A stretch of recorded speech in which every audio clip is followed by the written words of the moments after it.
Eto mga kasupang, sinamahan niyo ako nung isang araw sa egg hunting sa ating mga palayan at talaga namang napakasarap nito at hindi naman ito pinagbabawal dito.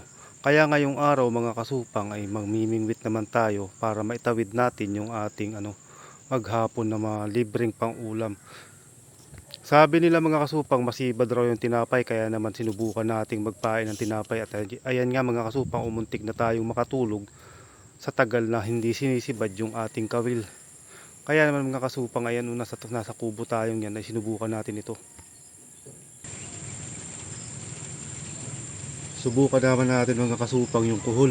Ito yung kadalasang ginagamit namin dito pamain. Maliban sa bulate, ito naman yung talaga yung pinaka-the best para sa tilapia natin. Tingnan natin kung ito yung mga kasupang maganda. Sinubukan natin yung ating kuhol na pamain.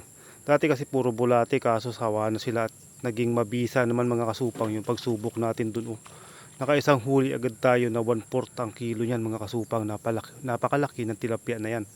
Kulay orange sa tilapia mga kasupang, lumaki ng 1/4 dahil matagal lang hindi natin yan napapambis.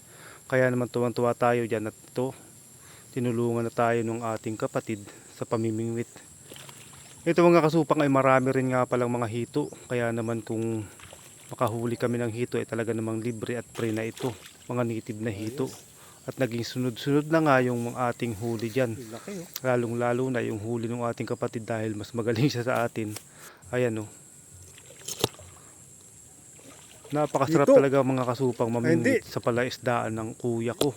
Lalong lalo na libre lamang itong ibinibigay sa atin. Aroyo. At ayan o mga kasupang, nakahuli tayo ng isdang aroyo. Tilapyang aroyo yata ang tawag dito. Pero napakalaki na rin mga kasupang yan dahil 1/4 kilo na rin yan kung tatansyahin natin.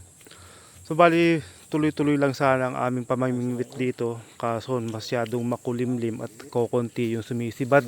Parang hindi pa tayo makakaisang kilo dahil sa tumal ng ating mga napapasibad. Yung iba nga binabalik pa dahil medyo maliliit pa yun mga kasupang.